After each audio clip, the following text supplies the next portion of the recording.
Edição.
Segunda-feira, dia 29 de agosto de 2022. Começa agora pela Folha FM, mais um Folha no Ar, ao vivo, também no Face, no YouTube, no Instagram. E você pode acompanhar este programa de hoje em qualquer aplicativo aí de podcast e também na Plena TV, logo mais a reprise a partir das 17 horas. São 7 horas e 28 minutos após o horário eleitoral gratuito que vai até o próximo dia 29 de setembro, né? Até 29 de setembro, daqui um mês então, né? São 30 dias agora de direto, menos domingo, né? Mas até sábado, de segunda a sábado, de horário eleitoral gratuito no rádio e na TV. Sejam todos bem-vindos a essa edição de hoje, segunda-feira, dia 29. O Instituto Nacional de Meteorologia prevê para Campos hoje tempo parcialmente nublado, claro, agora no momento é ensolarado. A máxima não deve passar hoje de 24 graus, a mínima é de 17 graus.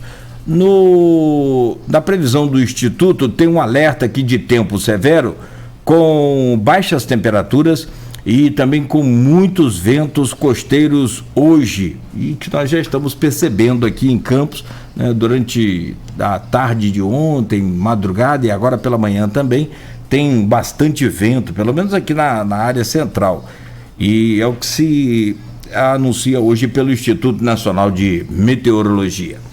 Hoje, com Arnaldo Neto na bancada, vamos conversar já com o superintendente de iluminação pública de Campos, Diego Dias.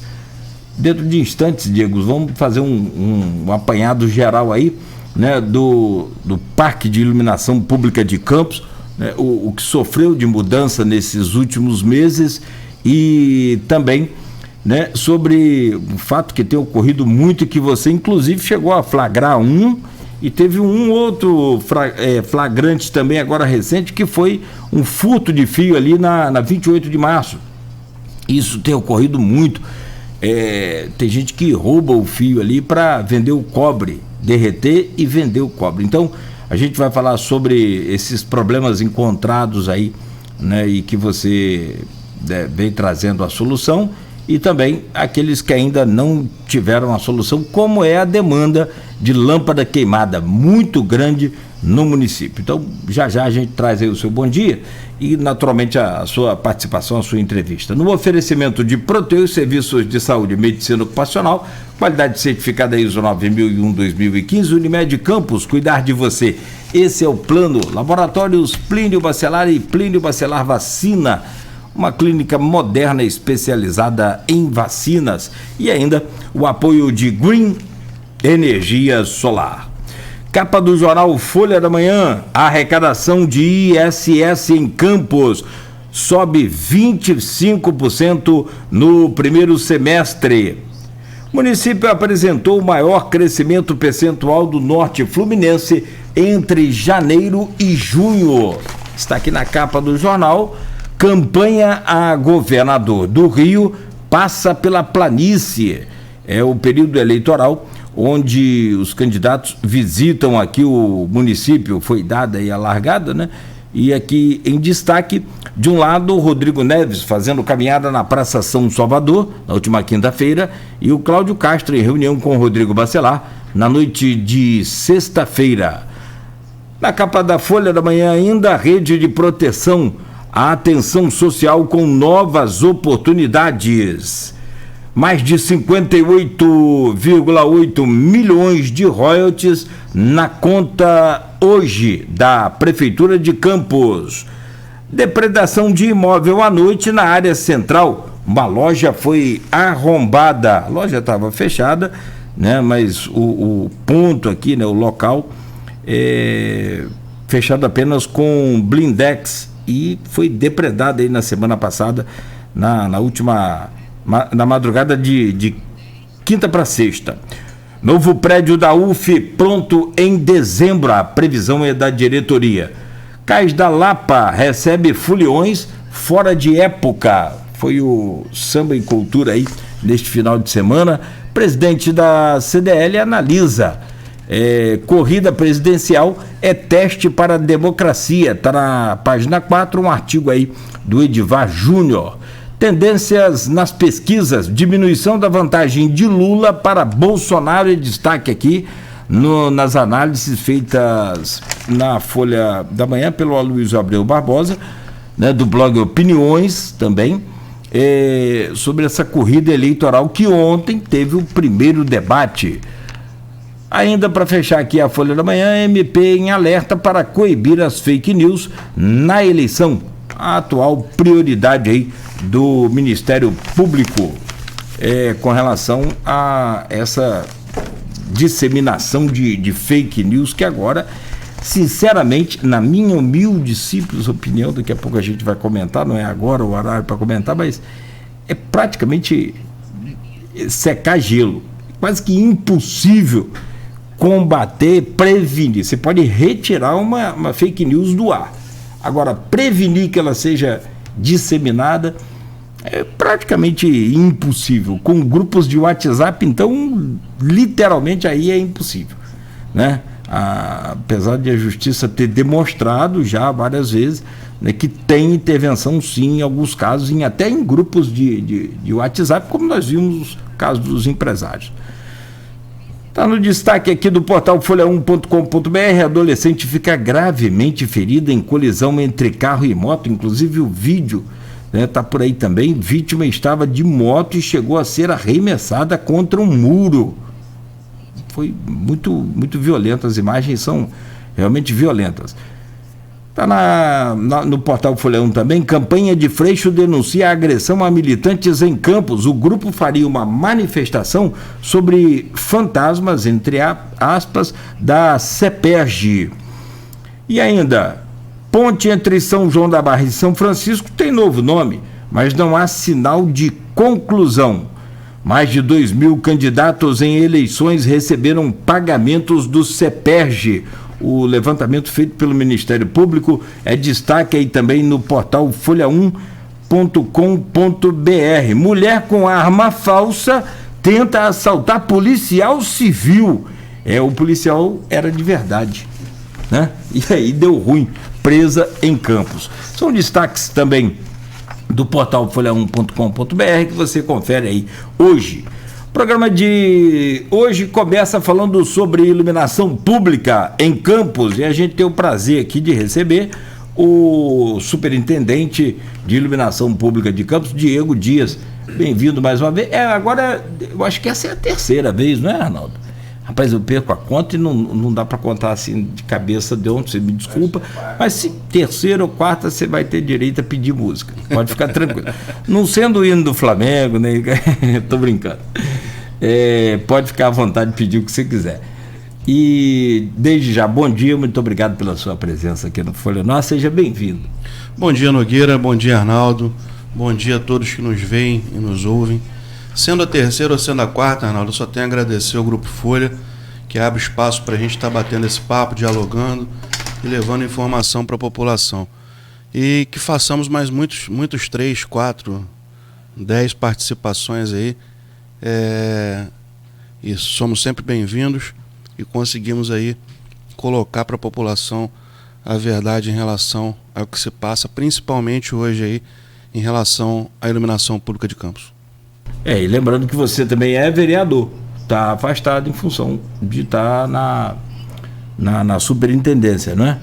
Nós estamos na primeira suplência do Podemos. Está na primeira suplência. Isso, ficamos por 6 meses como vereador. Tivemos aí uma gratidão, né? O nome é gratidão de podermos estar na Casa de Leis de Campos, podendo contribuir um pouco mais de lá também com a população de Campos e com o governo Vladimir. Perfeito. Bom, seja bem-vindo mais uma vez, Diego. Vamos falar já, trazer o bom dia do Arnaldo Neto e caso o Arnaldo queira, né, evidentemente que algum comentário, ontem já teve o primeiro debate, já tem gente aqui comentando, enfim, fique à vontade, Neto, seja bom dia. A semana é sua, amigo, tem a semana inteira aí pela frente. Seja bem-vindo, Neto, a essa bancada. Bom dia, Nogueira. Bom dia, Nogueira. Bom dia, Bom dia, Diego. Bom dia, Beto. Bom dia, sobretudo, a você, ouvinte da Folha FM. Realmente, a semana começa agitada, né, com os reflexos do primeiro debate. Tradicionalmente, a Band faz o primeiro debate presidencial desde a redemocratização, desde 89. E em 89 foi apresentado por Marília Gabriela. Já era uma mulher que apresentava o debate. Falo isso porque o debate ficou marcado, infelizmente, por um ataque do presidente Jair Bolsonaro à jornalista Vera Magalhães. Bolsonaro começou muito bem o debate, ele faz a primeira pergunta a Lula sobre corrupção e deixa o ex-presidente meio sem reação. A pergunta foi... Lula sentiu a primeira pergunta, apesar de estar preparado para o assunto, que todo mundo sabe que vai ser a tônica. Então, Bolsonaro começou bem o debate, mas não terminou tão bem. Acredito que tenha sido estratégia, sabe, Nogueira? Porque parte do eleitorado do Bolsonaro não ficou satisfeito com a desenvoltura dele no Jornal Nacional. Queria um Bolsonaro mais agressivo, o que viu no programa de ontem da TV Bandeirantes, num pool de imprensa que realizou aquele debate. Acredito que tenha sido estratégia, mas não caiu bem o fato de ser contra uma mulher, que já é uma tônica antiga. Inclusive, teve um embate ali baixo entre Ciro e Bolsonaro na questão da pauta da mulher, quando Ciro lembrou a questão da fraquejada, né, e Bolsonaro reafirmou que já pediu desculpas sobre essa expressão, mas aí Bolsonaro, para rebater, lembrou quando Ciro era casado com a Patrícia Pilar e disse que a principal função dela era dormir com ele. Aí Ciro também falou que foi baixo, e aí ficou num clima ruim. No todo, para quem assistiu o debate sem paixão partidária, porque é diferente. Tem quem assiste o debate com paixão, né, que está ali já com a sua convicção. Acho que quem assistiu sem paixão partidária pode dizer que a Simone Tebet foi a melhor desenvoltura daquele debate. Foi a melhor candidata a apresentar suas propostas. Depois do debate, teve o Canal Livre especial sobre o debate, e o Fernando Mitre, que já tem aí desde 89 fazendo debates, ele falou que a Simone foi a melhor e lembrou, por exemplo, o debate de 2002, que Garotinho foi o melhor. Ele chamou que foi a última campanha com candidatos iguais. Ninguém estava ali defendendo histórico de presidente, como agora. Agora nós temos Lula defendendo seu mandato e Bolsonaro defendendo dele. 2002 foi a última campanha que não tinha presidente disputando, não tinha presidente com candidato efetivo naquela disputa e nem foi uma campanha típica como a de 2018. Aí ele lembrou que em 2002 o melhor candidato, a melhor desenvoltura no debate foi a de Garotinho. Só que não venceu a eleição. Então o que ele quis dizer é que nem sempre o melhor no debate, né, consegue transformar isso em voto. E com a polarização que já existe no Brasil, fica muito mais difícil para a Tebet, que patina ali entre 2%, 3% das intenções de votos. Então torna uma eleição difícil. Mas não tenho dúvida que foi a melhor desenvoltura no debate. Faltou proposta. Ciro, mais uma vez, consegue passar seu recado de um plano para o Brasil, mas é um economês que não chega ao povão. É difícil o povão entender o que Ciro está falando, sem falar nesse ritmo que eu também estou usando aqui, de falar muito rápido e que acaba embolando um pouco o raciocínio de quem está ouvindo. Então, até por isso estou falando um pouco mais devagar agora. Às vezes falta isso ao Ciro, falta esse estalo de que ele está falando rápido demais. Né, e voltar um pouco, falar mais devagar. Demais candidatos tiveram a oportunidade de se apresentar, né, o candidato do Novo e a candidata da União Brasil tiveram a oportunidade de aparecer a público, que não tinham antes. E volto a dizer que faltaram propostas. Mas se a gente for elencar, Nogueira, acho que a vitória foi da Simone Tebet. Bolsonaro ia bem até o embate com a Vera Magalhães. E amanhã, a gente vai, já antecipando, a gente vai receber aqui o presidente da Associação Brasileira de Imprensa, que certamente vai repercutir, né, essa pauta em relação a jornalistas. Mas, então, não vou me estender muito aqui. Mas, se fosse o Otávio Costa, presidente da Associação Brasileira de Imprensa, só peguei uma colinha aqui do sobrenome, mas se nós estivéssemos envolvidos na realização de um debate como esse, e o presidente ou quem quer que seja se dirigisse daquela forma a um colega nosso, a gente ia intervir. Acho que faltou à Band, aos mediadores do debate, pelo menos uma nota-pé, após a colocação, em defesa da Vera Magalhães hoje pela TV Cultura. Os outros candidatos fizeram isso, embarcaram nisso, né, e aproveitaram para chamar essa pauta para criticar o presidente Bolsonaro. E aí, por que eu acho que deveria ter sido feita uma nota-pé? Deveria ser feita uma nota-pé porque o que chama atenção é isso. Por que o Bolsonaro não fez isso com o Bonner quando o Bonner insistia, foi irônico, ria? É essa a questão. Ninguém está aqui falando que é porque é mulher, porque teve essa discussão, né? Que só se faz essa defesa porque é mulher. Não, e se fosse, estava correto. Mas por que com o Bonner não e com a Vera sim? Entendeu? Essa é a questão. É essa coragem toda em relação à mulher que falta, às vezes, quando é um homem que levou a outra senadora lá do Mato Grosso do Sul. Ela lembrou, inclusive, a história, né? Que é tchutchuca com os homens e com a gente que é tigrão, ela falando. E aí, né, foi uma ironia e tanto, e também se saiu muito bem a candidata do União Brasil. Mas Tebet foi bem melhor que ela. E, infelizmente, vai ficar aí essa tônica. Acho que o que aconteceu no debate ontem, esse discurso de corrupção, toda essa questão envolvendo as práticas dos governos, né, críticas ao PT, críticas ao Bolsonaro, vai ser a tônica do restante da campanha, infelizmente, e as propostas vão ficar em segundo plano.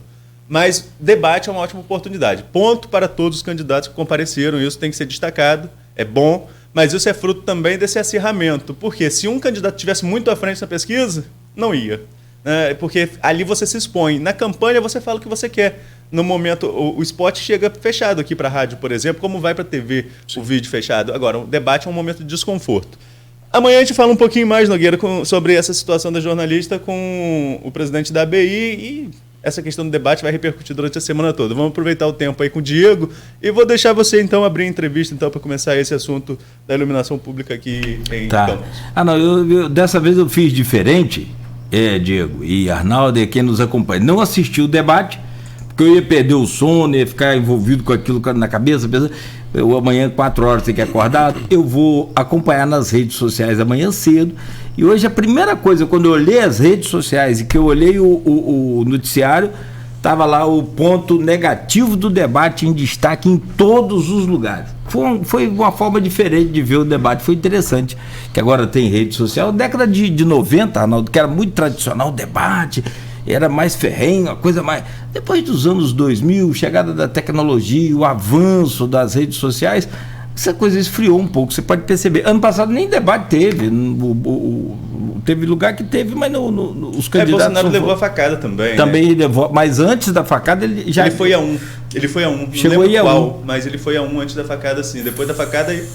Eu não sei se foi o da Band, eu não sei, mas teve um que ele falhou, teve outro que ele não... Enfim... Até porque ele era o que você falou, ele era o outsider da campanha. Exatamente. Né? Então, assim, vamos falar sobre debate essa semana toda, mas é bem interessante também você acompanhar agora dessa forma que eu vi. Não vi o debate, vou ver hoje para ver as partes técnicas, essa coisa, mas assim, é interessante você ver a reação primeiro das notícias e das redes sociais e depois ver o debate. Também não deixa de ser interessante. Entre nós aqui fomos 2. Também não vi. Você não viu? Não vi, até porque eu falei, poxa, a gente tem uma semana bem intensa, então domingo eu procuro sempre estar dormindo um pouco mais cedo.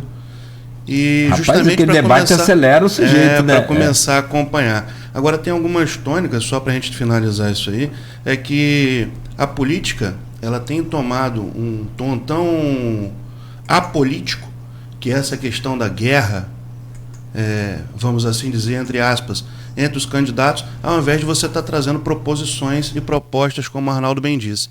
Então, isso a população em si tem estado tanto quanto desanimada com a política e com o político, exatamente por isso. A gente precisa de mais propostas, a gente precisa de mais proposições e principalmente de mais ações, né? Então, que os debates comecem a tomar novamente essa tônica que fazia com que todos nós ficássemos esperançosos pelos debates, para assim a gente poder nos ajudar a estar fazendo as escolhas. Olha, vocês são mais novos do que eu, não sei se chegaram a acompanhar, mas o nível dos candidatos década de 90 completamente diferente de agora, né? Muito diferente, mas é o momento que nós temos, e são aqueles que estão lá que nós colocamos. Como eu disse mais cedo, é uma agressividade que agrada um nicho do eleitorado. Sim. E ó, nem são todos que seguem Bolsonaro que gostam. É um nicho, você foi bem claro. É uma ala, assim como tem também no PT e em outros partidos tem aquela ala radical. Mais radical, sim. Né? Sim. O próprio Jornal Nacional abordou isso muito claramente com Lula. Aquela ala radical do PT não gostou do Alckmin e não aprova até hoje, por exemplo. Mas se fica aqui, a gente fica até meio-dia falando de política. Vamos falar de iluminação pública. A demanda é troca de iluminação. Por que não troca a iluminação? Por que não troca a luz da minha rua? Por que não... Então tem muita coisa para a gente falar. Antes de você entrar na troca de lâmpada efetiva, e eu não sei se você percebeu, Diego, mas eu acho que, na minha visão, eu não sei se diminuiu, distanciou a comunicação, não sei o que aconteceu. De um tempo para cá, as solicitações de troca de lâmpada, efetivamente, as pessoas têm reclamado muito da demora da resposta, não é nem tanto da troca, é de um feedback da própria secretaria. Mas isso num outro tempo. Para começar essa entrevista, como é que você analisa hoje, e aí você que está lá dentro tem os números, como você pegou a superintendência e como está hoje?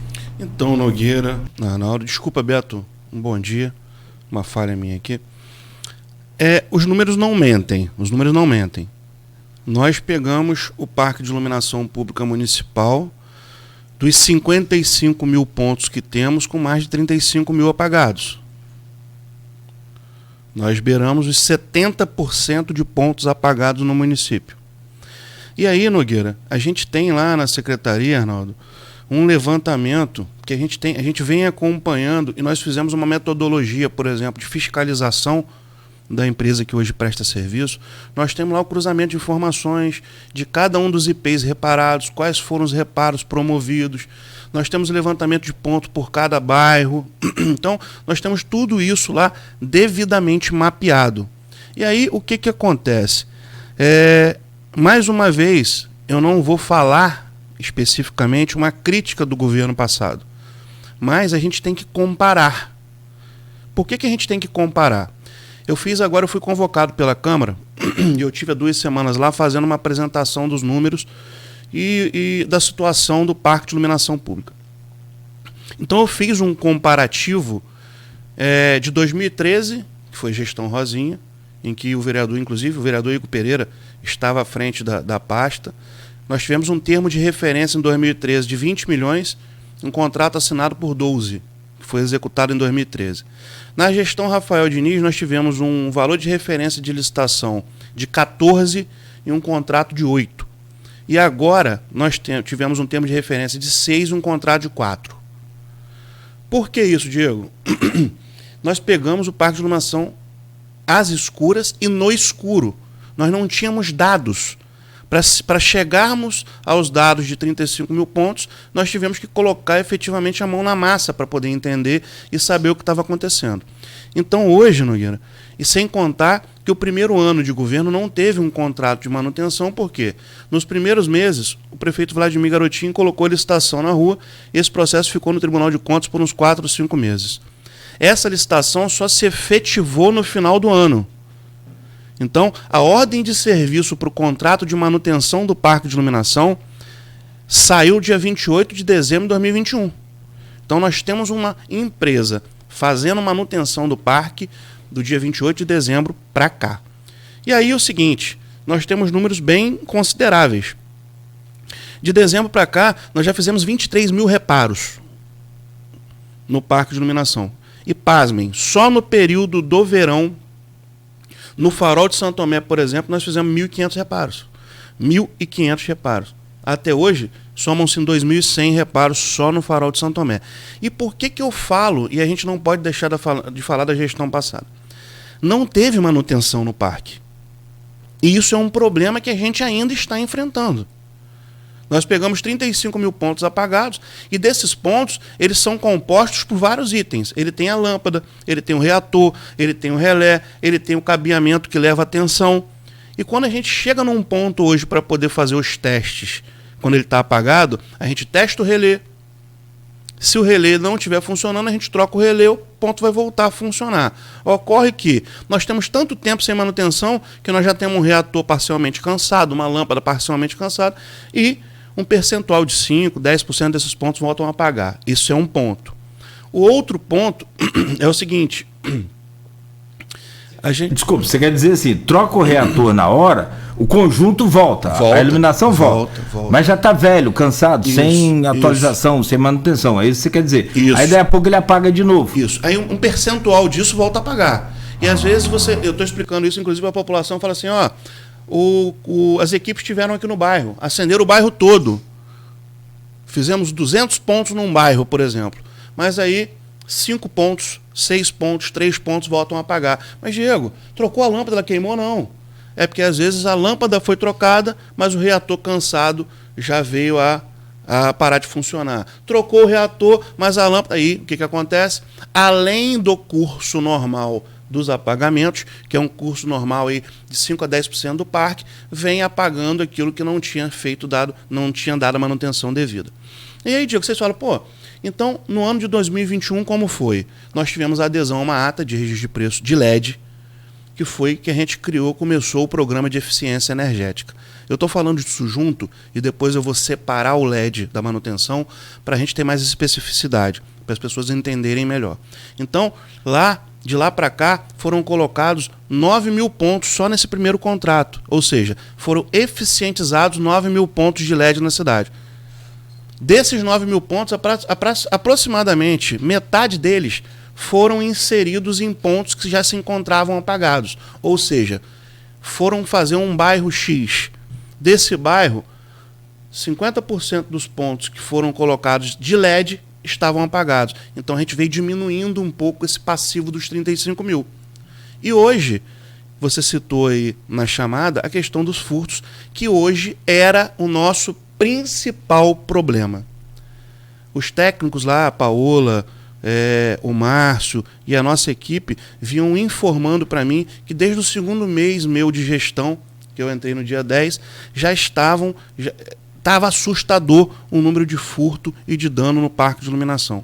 Para vocês terem noção, os últimos 120, 130 dias, nós temos 6 equipes fazendo manutenção no Nogueira e Arnaldo. Dessas 6 equipes, 2 a gente estava utilizando apenas para fazer cabeamento aéreo onde já tinha sido furtado o cabo. Se vocês fizerem uma conta, e eu parei para fazer essa conta, cada equipe tem uma produtividade de reparar 30 pontos mais ou menos por dia.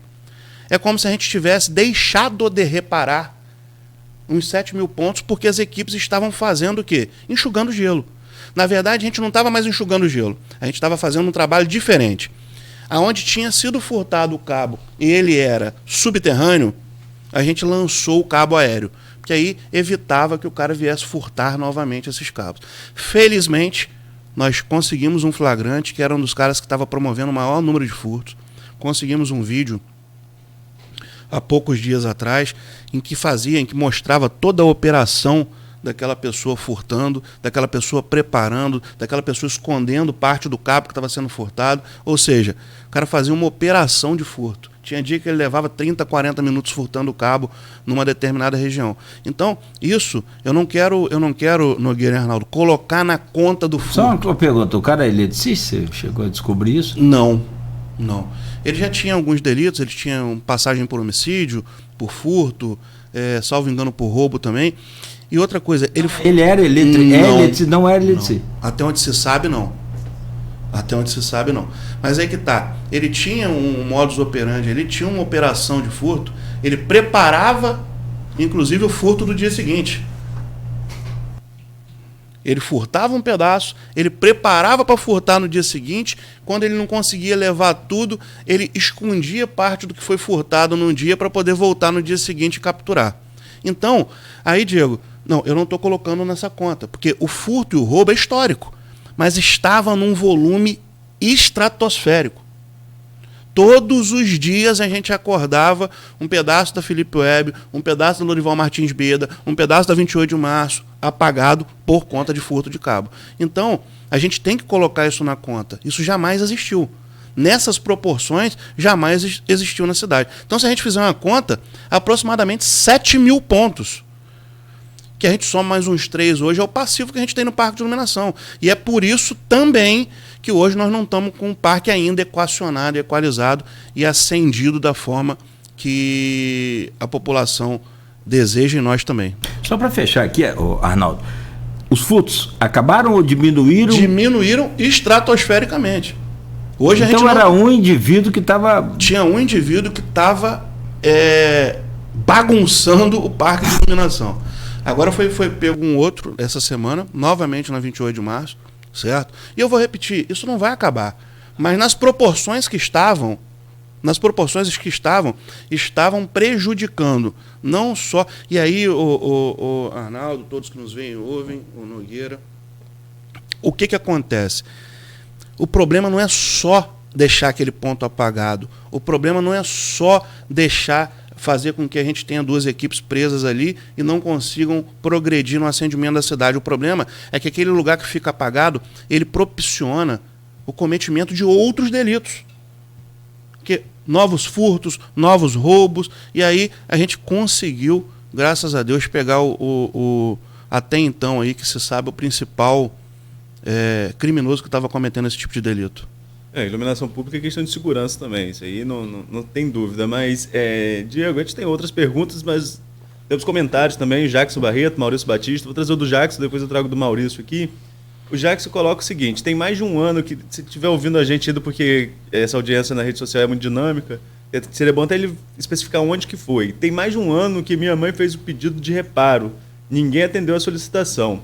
Ela teve que comprar um refletor e colocar no quintal de casa para iluminar a rua. É uma falta de responsabilidade do poder público cobrar a taxa de iluminação, um outro ponto que é sempre contestado, e não dar o retorno necessário.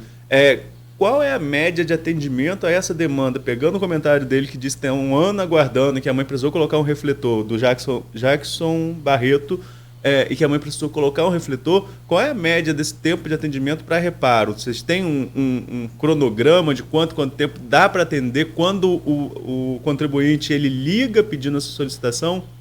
Arnaldo, hoje a gente ainda está trabalhando no seguinte formato, que foi o que eu expliquei aqui na outra oportunidade. Hoje a gente recebe essas demandas, recebe as demandas dos ofícios, recebe as demandas que a gente identifica, porque nós temos pessoas hoje rodando no período noturno para ajudar na identificação dos pontos apagados. E aí o que acontece? A gente ainda tem que colocar equipes para acender os bairros. Hoje não existe bairro no município que as equipes não tenham ido fazer reparo ainda. Esse feedback de estar retornando e estar reparando em 48, 72, 24 horas, nós ainda não temos nessa velocidade, porque nós ainda temos um bom pedaço da cidade apagado por todos esses motivos. E não bastam esses. Nós estabelecemos aqui uma relação com a Enel. O município há muito tempo não tem uma relação amistosa, vamos assim dizer, com a Enel.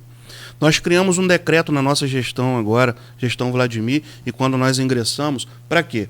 Para pegar as informações da Enel de recebimento de COSIP, quantas pessoas pagam, onde que está a maior densidade de pagamento disso. Estabelecemos uma relação também para poder ver os números relativos à conta de energia, tudo isso. Por que eu estou falando disso? A Enel é responsável pela gestão da rede. E vocês viam aí, pegou fogo no transformador, aconteceu um outro detalhe, a rede da cidade está desorganizada e nós já notificamos quanto a isso. Diego, por que você está falando isso em cima dessa pergunta? Porque tudo isso, as telecoms, a gente está programando uma reunião com todas as telecoms também do município, a gente está programando uma reunião macro em todo esse sentido, para quê? Porque, infelizmente, quando o cara vai fazer um reparo de ponto de telecom, não estou generalizando, mas também, alguns casos, aqueles pontos vêm a ficar apagados. Então, o natural, o normal, é você ter de 5% a 10% do parque, certo? Apagado, que você consegue dar feedback, dar reparo num período máximo de 72 horas aproximadas. Nós ainda não estamos nesse tempo, porque nós temos muito a avançar e a reparar para que a gente possa dar esse retorno. Esses casos, por exemplo, de algumas pessoas que falam assim, nós estamos lá com 1 ano do ponto apagado. Pode ser, sim, que seja um dos casos que a gente tenha ido lá. É até bom você perguntar o bairro, que aí eu vou te dizer qual foi a última vez que a gente esteve lá, fazendo os reparos, certo? E pode voltar a ter sido apagado, ou realmente, no conjunto da obra, pode ser que esse ponto tenha ficado para trás. Não, nós não somos perfeitos, e pode ser que a equipe tenha, por exemplo, pulado um ponto em determinado bairro. Mas todos os bairros do município já teve as nossas ações. Esse tempo, em breve, dentro de alguns meses, aí, a gente já vai estar conseguindo dar a resposta imediata, que é o direito do cidadão. Essa questão da contribuição de iluminação pública é um tema muitas vezes polêmico, né? Porque o cidadão, com todo direito, e também sou contribuinte, falo também como contribuinte, a gente tem todo o direito de reclamar a questão do ponto de iluminação mediante ao pagamento dessa taxa. Mas a taxa em si, ela não é garantia do serviço de iluminação pública, porque você contribui para o serviço como um todo no município. Não é até muitas vezes difícil de explicar isso à população? Então, eu vejo um pouquinho diferente de você, e aí eu vou dar mais um crédito no direito do cidadão, Arnaldo. É uma garantia, sim. É uma garantia, sim. E aí eu vou te falar que a iluminação pública, a saúde, a educação, elas não podem estar passíveis de não estar funcionando. E aí, eu não coloco, quando eu falo do governo anterior, eu não coloco na conta do governo, que isso aí, eu não coloco na conta da gestão, isso é um problema de governo. E nós estamos lutando dia a dia para poder reparar. Vou repetir o que eu falei aqui agora há pouco. A gente sabe que tem muita coisa para poder fazer e muitos ajustes também a serem feitos. E nós vamos fazer para que o direito do cidadão seja levado a cabo aí, e essa garantia que tem que ter exista de fato. Não, a garantia do serviço existe, Diego. Eu estou pontuando aqui, não é minha opinião, não. Acho que deveria ser, inclusive. Sim. O meu ponto aqui é dizer que, infelizmente, a taxa de contribuição não te garante efetivamente. Não é uma troca. Eu pago pela taxa e vai ter a lâmpada na minha rua. Infelizmente não é assim. Embora deveria, eu concordo plenamente com você. Só trazendo aqui os comentários, o Jackson Barreto confirmou aqui que é final da rua Ana Augusta Rodrigues, em Martins Laje, a situação que ele relatou lá, que está há mais de um ano aguardando o ponto de iluminação. Então, nós tivemos em Martins Laje, inclusive identificamos lá furtos não só de cabo, mas também de braço de luz e de luminária. Nós tivemos lá quase 10 braços de luminária. No Rio, desculpa, perdão interromper, você falando em furto, braço, você está avançando aí no nível de furto, no nível no Rio, o nível é hard. Os caras estavam com um caminhão roubado da Light, com os uniformes roubados e roubando um transformador da Light. Mas nós temos transformadores furtados na cidade também, Nogueira. Em Campos? Em Campos. Nós temos rede de alta furtada em Campos, Nogueira. Que isso? Exatamente. Não, mas aí tem que ser especialista. É hard, é nível hard. É isso que eu estou falando. Nós não estamos diferentes da capital em relação a isso, não. Martins Laje, a gente teve lá aproximadamente uns 30, 45 dias, e realmente, se esse ponto ficou para trás, é uma falha e nós vamos reparar. Tem aqui o comentário também do Maurício Batista. Vou aproveitar esse bloco aqui para a gente estar quase fechando, Nogueira, para trazer os comentários aqui do pessoal que estiver participando. E quem tiver alguma dúvida, acho que o espaço está aberto para a gente repassa aqui o Diego. Maurício Batista, nosso comentarista número 1, ele coloca aqui que estamos indo para o terceiro... por favor, secretário, estamos indo para o terceiro ano de mandato. A Baixada está às escuras e pagando por esse serviço. Passado ficou no passado. Até quando essa retórica será contada para o povo? Era quando você falava em relação aos dados da gestão anterior. Mas, para além dessa crítica à questão da gestão anterior, tem uma fala dele que é interessante. A Baixada está às escuras. Mas qual a sua resposta? E depois ele colocou aqui também um problema na rua Tocantins, no Xexé, em Farol. Então, Xexé é um dos lugares mais críticos que a gente tem de fazer reparo. Tive no Farol de Santo Tomé no último final de semana. O Xexé, nós vamos ter uma força-tarefa noturna lá porque o Xexé avançou muito. Ele avançou bastante na direção ali do Açu. Então, o que acontece? Lá, para as equipes identificarem os pontos, é bem complexo. Então, o que a gente vai fazer aí nos próximos dias? Nós vamos fazer... O Xexé está com um pedaço apagado, ele tem razão. E nós vamos fazer aí uma força-tarefa noturna com 2, 3 equipes para a gente vir do extremo para dentro do farol fazendo esses acendimentos. Em relação à Baixada, eu discordo um pouco dele aí, porque nós fizemos reparos nos 2 lados da Baixada inteiros, por inteiro. Existem algumas estradas que ainda têm necessidade de reparo, sim, mas nós fizemos o seguinte: serviço público é questão de prioridade. E as prioridades são onde nós temos residência, onde a gente tem maior fluxo de pessoas. Não que a estrada também não tenha que ter, mas concordo com ele que pode ser que tenha algumas estradas que a gente ainda tenha a reparar, sem dúvida nenhuma, mas os pontos populosos, os pontos onde tem maior densidade de residência e maior número de pessoas e de tráfego de pessoas, a gente promoveu o acendimento. Bom, Diego, eu vou pedir licença a você rapidamente e a gente no próximo bloco volta com esse tema. Acho que ele é recorrente, né? O programa é ao vivo. Sim. Vai ter pedido aqui, então aí você naturalmente, na medida que as demandas surgirem, você... A gente está aqui para isso. Muito obrigado. Enquanto isso, a gente faz essa pausa aqui rápida, e você que nos acompanha aí pelas redes sociais ou pelo rádio, continue ligado, a gente volta em instantes no oferecimento de Proteus, serviços de saúde e medicina ocupacional, qualidade certificada ISO 9001-2015, Unimed Campos, cuidar de você, esse é o plano. Laboratórios Plínio Bacelar e Plínio Bacelar Vacina, uma clínica especializada, moderna, né, e especializada em vacinação. E o apoio é de Green Energia Solar. O que é fazer parte da história? Existem eventos que